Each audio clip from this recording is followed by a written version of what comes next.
Topic ये है कि जैसे आप लोग की जो अभी एज ग्रुप है, अभी सब यंग है, एनर्जी से भरे हुए हैं, क्या ऐसा हो सकता है कि हम हमेशा यंग ही रहें? यानी topic could be how to stay young forever, not बाहर से नहीं, मतलब बाहर से तो उड़ेंगे, बाल भी उड़ेंगे, बुढ़े भी हो गए, ये सब होएगा, but psychologically you are always young, you are always like an 18 year old. Actual में अंदर से ऐसा चाहते हो या नहीं चाहते हो कि साइकोलॉजिकली हमेशा यंग रहे? तो सबसे पहले समझते हैं यंग रहने का मतलब क्या है। यंग रहने का मतलब हर चीज़ को फर्स्ट बार करने वाला जुनून। एक बार होता है ना, हम लोग एक चीज़ को कर लिया तो ओके ये तो हो गया, वो पैशन कम हो जाता है। तो हर चीज़ को फर्स्ट टाइम करने वाला जो जुनून होता है, इट्स ऑल अबाउट यंग। इसको क्यूरियोसिटी बोल सकते हैं। या बाय नेचर हम सबके अंदर क्यूरियोसिटी होती है जब हम छोटे होते हैं। जब एज बड़ी होती चली जाती है तो क्या होता है, क्या बोलने लग जाते हैं हम, हमको पता है, हमें मत समझाओ, हमें मत बताओ। इसका मतलब क्या है कि साइकोलॉजिकली लोग बोलते हैं तजुर्बा है, तजुर्बा है, तजुर्बा है। That's curiosity. हम कितने लेवल तक अपने आप को डेवलप कर सकते, that's all about being young. Let's give big hand for her.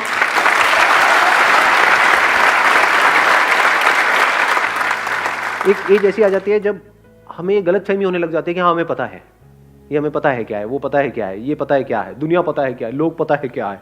तो ये जो पता है ये हमको बुरा नहीं करता है। यानी जो हमारी लाइफ के एक्सपीरियंसेस हैं, क्या उसकी वजह से हम साइकोलॉजिकली बूढ़े होते हैं? जो हम नॉलेज अपने अंदर भर लेते हैं, क्या उसकी वजह से बूढ़े होते हैं?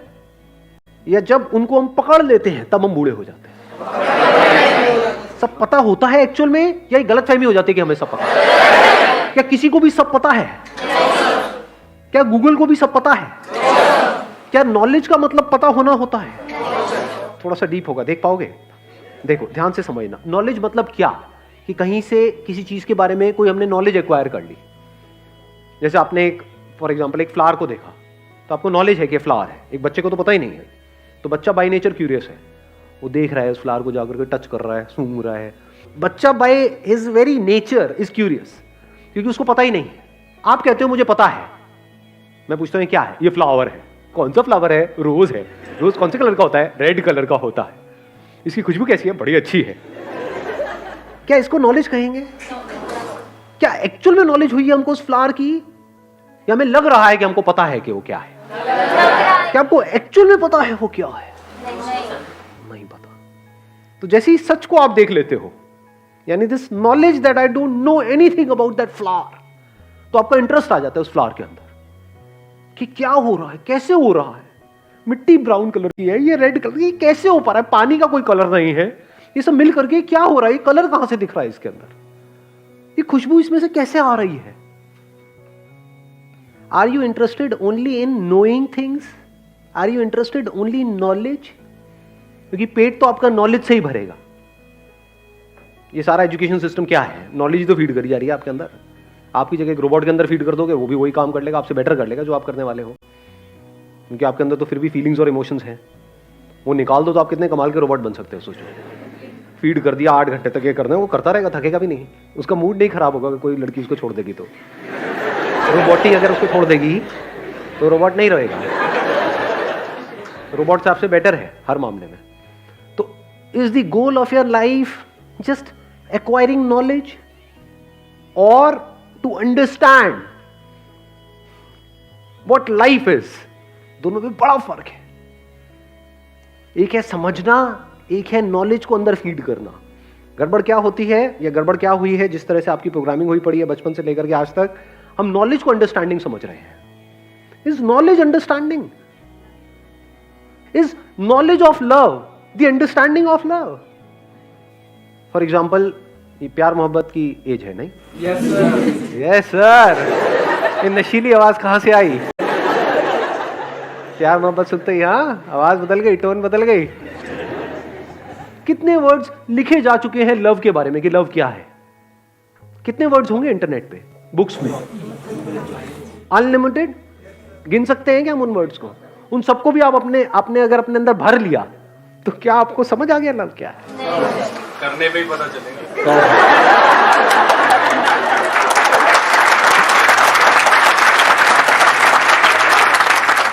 कौन है ये जो करने के लिए इतना व्याकुल हो रहा है? क्या करने से समझ आ जाएगा? क्या करोगे? किसको लव कहते हो आप? सोचो, क्वेश्चनिंग में मजा आ रहा है नहीं आ रहा है? ऐसा माइंड हमारा, हम क्वेश्चनिंग कर सकते हैं। आप कह रहे हो करने से पता लगता है। क्या पता लगता है करने से? जब तक करेंगे तभी पता चलेगा। बहुतों ने कर लिया, उनको पता लग गया। वो नहीं करा होता तो आप लोग कहां से आते हैं इस दुनिया में? पता चलता है।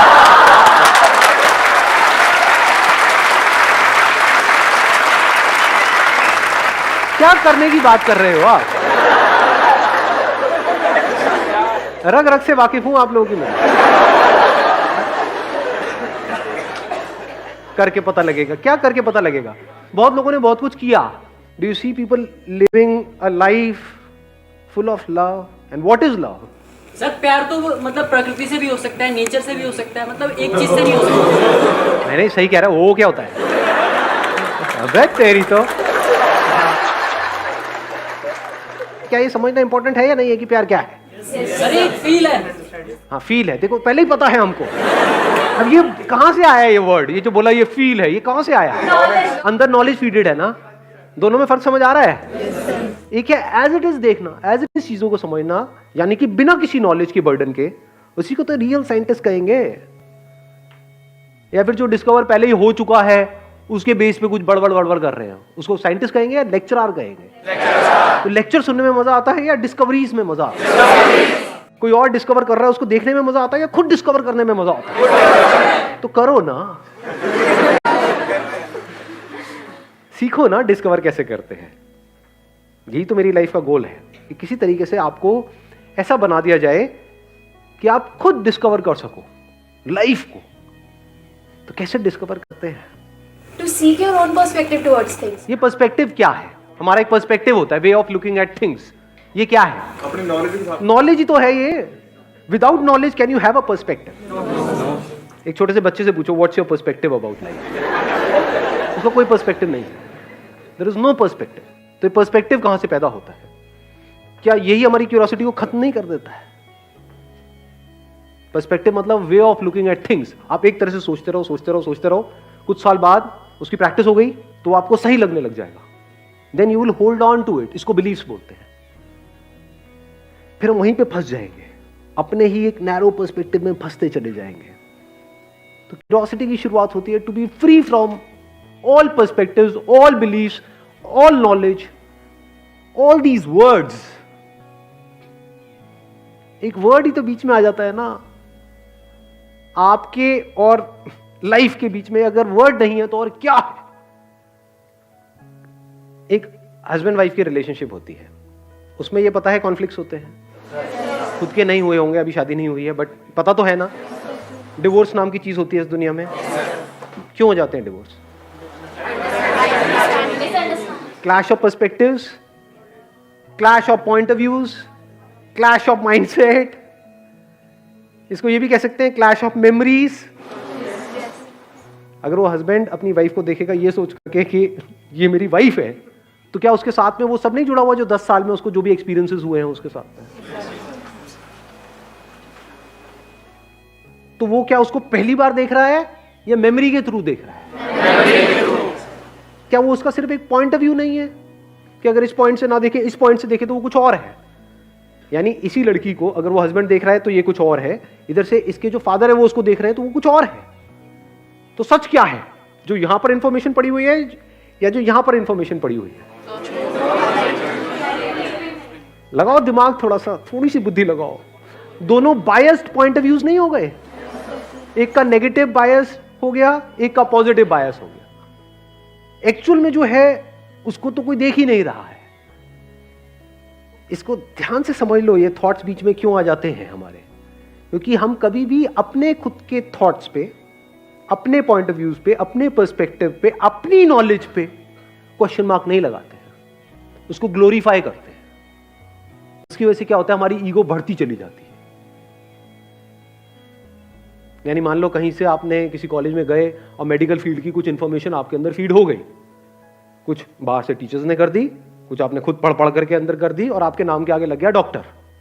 तो क्या अब जब ये डॉक्टर किसी से भी मिलेगा, अपने पुराने किसी दोस्त से, तो बीच में डॉक्टर आएगा नहीं आएगा? क्या आना चाहिए? आप समझ पा रहे हो मैं क्या कह रहा हूं? ये डॉक्टर क्या है अगर एक वर्ड नहीं है तो? That is just a bundle of words जिसको हम डॉक्टर कह रहे हैं। अगर उन वर्ड्स को निकाल दो उसकी मेमोरी में से तो डॉक्टर कहां है? ये वर्ड्स ही हमारे बीच में नहीं आ जाते। ये हिंदू मुस्लिम ये सब क्या है? क्या रियलिटी है? Just words. रिलीजन क्या है? एक्चुअल में तो एक वर्ड ही है। दो बुक्स हैं, उनके अलग अलग नाम हैं। ये क्या है? वर्ड्स ही तो है। उसमें कुछ अलग वर्ड्स हैं उसमें, तो ये वर्ड्स ही इंसान को इंसान से अलग नहीं कर रहे हैं। कुछ लोग बात करते हैं नेशनैलिटी की, आज के लिए बड़ा हॉट टॉपिक है। जरा सा कोई कुछ बोल देता है तो उसको इमीडिएटली लोग आकर के बोलते हैं तो एंटी नेशनल है। What is nationality? क्या नेशनैलिटी का मतलब यह है कि जो हमारी नेशनैलिटी है उससे अलग जिनकी भी नेशनैलिटी है, जो भी है, उन सबको गालियां निकालना, उन सबको उल्टा बोलना, यह है नेशनैलिटी का मतलब। ज्यादातर लोग यही तो कर रहे हैं। ये चीज देख करके मेरे को बड़ा बुरा लगता है। आप अगर देखोगे ना मेरी वीडियोस में नीचे कमेंट सेक्शन में, क्योंकि हर तरह के लोग हर जगह से देख रहे हैं। क्योंकि मेरे लिए आप में और कोई बंदा अगर कहीं कोई पाकिस्तान में है या कोई नेपाल में है, कहीं पे, मेरे को कोई फर्क नहीं है। इंसान तो इंसान है ना। तो जब वो लोग देखते हैं, वो लोग आकर के कुछ भी अच्छा बोलते हैं, नीचे लोग आ जाते हैं जो उल्टा सीधा उनको बोलना शुरू कर देते हैं। क्यों? किस लिए? क्या वो इंसान बुरा है? वो तो आप तो उसको जानते तक नहीं, बस उसका सरनेम आपके सरनेम से अलग है, या उसने इतना लिख दिया कि मैं पाकिस्तान से हूं, शुरू हो गए। सर इसमें वो सोचते हैं ना कि हमने देश के लिए कुछ किया। मेरा एक फ्रेंड है जिसने एक बार ऐसी वीडियो में देखा और देखा कि पाकिस्तान से एक बंदा था जिसने कमेंट किया। अब वो उसकी बात को लेकर के ना चढ़ गया कि उसको भी मतलब गालियां देने लगा, उल्टी सीधी बात करने लगा। देन फिर कहता है कि यार देश के लिए तो इतना कुछ कर दिया मैंने। वो बेवकूफ आदमी ये कह रहा है कि मैंने देश के लिए किया। क्या उसने देश के लिए कुछ अच्छा किया है, बुरा किया? देश का नाम अच्छा किया पूरी दुनिया में या खराब किया? क्योंकि you are not different from the country, you are not different from the nation, you are the nation, I am the nation. तो what does our nation stand for?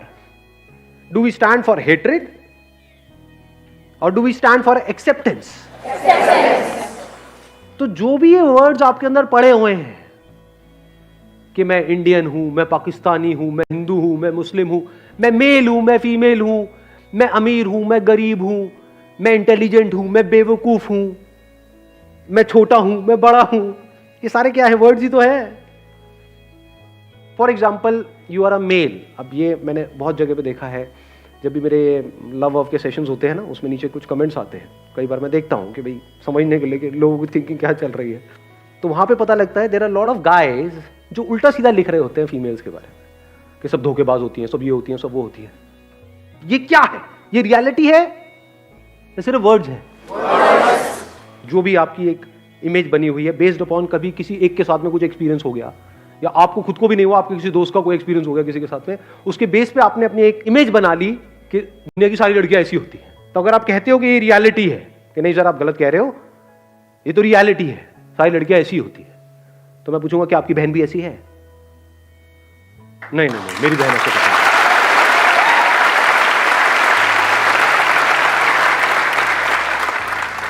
अब अगर ऐसा बंदा जिसके माइंड में इतनी गंदगी भरी पड़ी है, ये लड़कियां ऐसी होती हैं, ऐसी होती है, सब लड़कियां ऐसी होती है, उसकी किसी से शादी हो गई, अब क्या वहां पे रिलेशनशिप होगा?